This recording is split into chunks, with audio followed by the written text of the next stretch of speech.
Hello বন্ধুরা, welcome back to my channel. তোমরা সবাই কেমন আছো? আশা করছি ভালো আছো, আর আমিও ভালো আছি। তো বন্ধুরা, আর আমি বেশিরভাগ ভিডিও মানে রেসিপির ভিডিও আমি সন্ধেবেলাটাই সময় পাই বলে সেই জন্য সন্ধেবেলাতেই বানাই। তো এর আগের দিন চুষি পিঠে তোমাদের সাথে শেয়ার করেছিলাম গুড় দিয়ে। তো আজকে বানাবো পুলি পিঠে। তো পুলি পিঠে বানানোর জন্য এখানে 1 প্যাকেট দুধ নিয়েছি, লিকুইড দুধ। এখানে 1 প্যাকেট সুজি নিয়েছি, আর এখানে নিয়েছি কোরানো নারকেল 1 বাটি, আর 1 বাটি চালের গুঁড়ো। তো এই চালের গুঁড়োটা হচ্ছে কিন্তু কালকে আমি বেটেছি, মানে বাজারের কেনা চালের গুঁড়ো নয়। কালকে আতপ চাল আর সেদ্ধ চাল ভিজিয়ে রেখেছিলাম। তো বেটে কালকে একরকম পিঠে হয়েছিল, আর এই কিছুটা থেকে গেছিল। তো সেইটা দিয়ে ভাবলাম আজকে একটু পুলি পিঠে বানাই আর তোমাদের সাথে ভিডিওটা শেয়ার করি। তো চলো বন্ধুরা, আগে শুরু করি, আর তোমরা দেখতে থাকো। আশা করি ভিডিওটা তোমাদের মানে রেসিপিটা তোমাদের ভালো লাগবে। এরপর বন্ধুরা কড়া বসিয়ে দিয়েছি, আর সুজিটাকে কিন্তু হালকা আঁচে একটু নেড়ে নেব, কারণ কাঁচা সুজি কিন্তু কেমন একটা গন্ধ ছাড়ে সেই জন্য। আর গ্যাস তো কিন্তু একদম স্লোতে রাখতে হবে, একদম কমিয়ে হালকাভাবে কিন্তু সুজিটাকে একটু মানে যে কাঁচা একটা গন্ধ ছাড়ে কেমন, সেটা চলে গেলেই হয়ে যাবে। গ্যাসটা বাড়ালে কিন্তু সুজিগুলো পুড়ে যেতে পারে, সেই জন্য গ্যাসটা কিন্তু একদম কমিয়ে রাখতে হবে।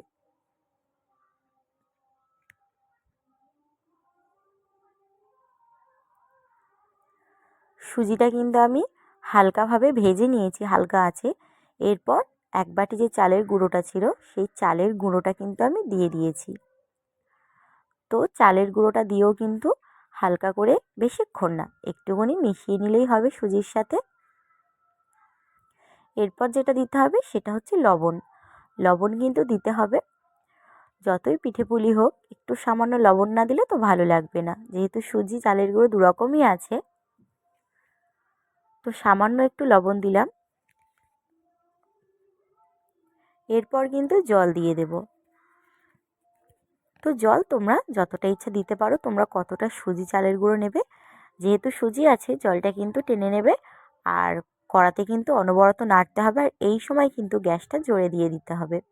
গ্যাসটা একদম জোরে দিয়ে কিন্তু ভালোভাবে নাড়তে হবে। আর এক হাতে ফোন ধরে অসুবিধে হচ্ছে, তো চলো ভালোভাবে দেখো, আমি ভালোভাবে কিন্তু পুরো শুকনো শুকনো করে থালায় নামিয়ে নিয়েছি। এরপর কিন্তু ভালোভাবে হালকা গরম থাকতেই কিন্তু আমি মাখা শুরু করে দেব। খুব ঠান্ডা হয়ে গেলে কিন্তু হবে না, তখন শক্ত হয়ে উঠবে। অল্প অল্প জল হাত করে করে ভালো করে মেখে নিতে হবে, যেহেতু অনেকটা গরম। তো দেখো আমার হাতটা পুরো লাল হয়ে গেছে। তো এটা কিন্তু গরম অবস্থাতেই, মানে খুব গরম না, নামিয়ে কিছুক্ষণ রাখলেই হবে। খুব ঠান্ডা হয়ে গেলে কিন্তু আর ভালোভাবে মাখানো যাবে না। তো এখন নরম আছে, কিছুক্ষণ ঢাকা দিয়ে শক্ত হয়ে যাবে। তো ওটা কিছুক্ষণ ঢাকা দেওয়া থাক ডোটা। এখানে আমি নারকেলটাকে ছাই মেরে নিই। তো এরপর আমি কড়াতে দিয়ে দিলাম অল্প পরিমাণে জল।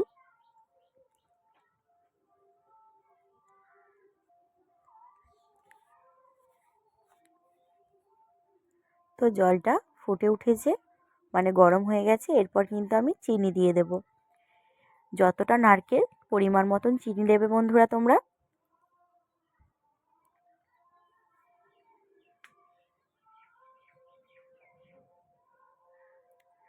তো আমি এখানে 250 গ্রাম মতন চিনি দিয়েছি। মাপ করে মুঠিতে কিন্তু অনেকটা করেই উঠেছে, প্রায় 250 গ্রাম মতন চিনি দিয়েছি। চলো আগে চিনিটা ফুটে উঠুক। তো চিনিটা দেখো গলে গেছে একদম।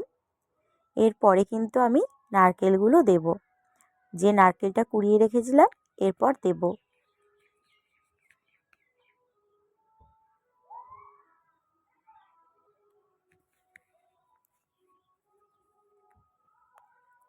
তো নারকেলটা দেওয়ার পর কিন্তু বেশিক্ষণ রাখলে চলবে না, কিছুক্ষণ ছাড়া ছাড়া কিন্তু নাড়তে হবে, না হলে কিন্তু নারকেলটা পুড়ে যাবে, ভালোভাবে ছাই মারা হবে না। তো চলো নারকেলটাকে একটু লাল লাল করে ছাইটা মেরে নিই। তো দেখো বন্ধুরা, নারকেলটাকে কিন্তু হালকা লালভাবে ছাই মেরে নিয়েছি। চলো এবার থালায় নামিয়ে নিই।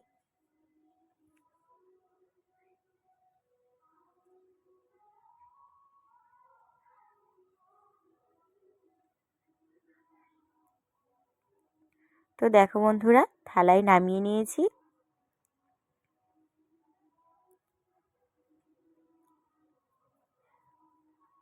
তো দেখো কতটা শক্ত হয়ে গেছে, অনেকক্ষণ ঢাকা দেওয়া ছিল। এরপর ডোটা যেহেতু অনেকটাই শক্ত হয়ে গেছিলো, সেই জন্য আবারও কিন্তু একটু ভালো করে মেখে নিচ্ছি, তাহলে নরম হয়ে যাবে। চলো এবার পুলি পিঠেগুলো তৈরি করা যাক। আর বেশি বড় কিন্তু করার দরকার নেই, ছোট ছোট পুলি পিঠে একটু ছোট ছোটই বেশি ভালো লাগে। তো এত দূর থেকে আমি তোমাদের ভালোভাবে দেখাতে পারছি না যে পিঠেটা আমি কিভাবে মুড়ছি। তো তোমরা তো কম বেশি সবাই পিঠে মুড়তে পারো।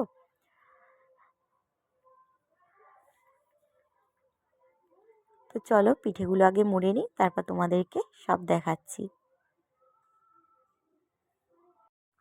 তো দেখো বন্ধুরা, আমার কিন্তু সব পিঠেগুলো বানানো হয়ে গেছে। আর আমি এখানে দু রকমভাবে পিঠেটা মুড়েছি। তো দেখো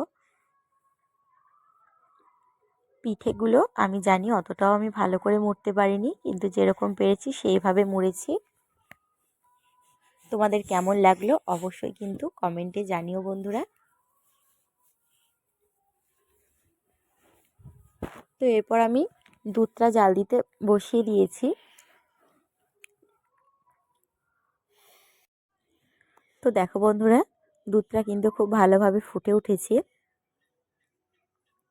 এরপর কিন্তু আমি একে একে যে পিঠেগুলো বানিয়ে রেখেছিলাম সেই পিঠেগুলো কিন্তু আমি দিয়ে দেবো এখানে।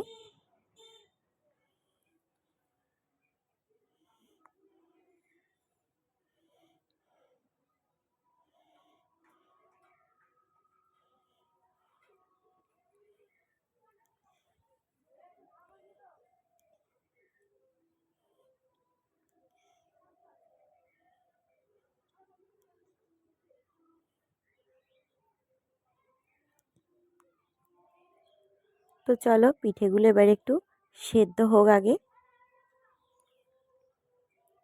তো দেখো বন্ধুরা, দুধটাও কিন্তু অনেকটা কমে গেছে আর পিঠেটাও কিন্তু সেদ্ধ হয়ে গেছে। তো এরপর কিন্তু আমি চিনিটা দিলাম। তো চিনিটা তোমরা যেমন মিষ্টি খাবে সেই পরিমাণ মতন দেবে।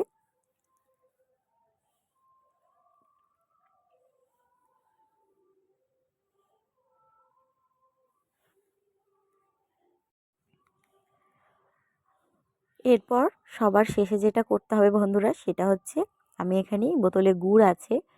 তো আমার কাছে যেহেতু পাটালি গুড় ছিল না, সেই জন্য আমি পিঠে খাওয়ার গুড় দিয়েই মানে অল্প করে দিলাম আমি।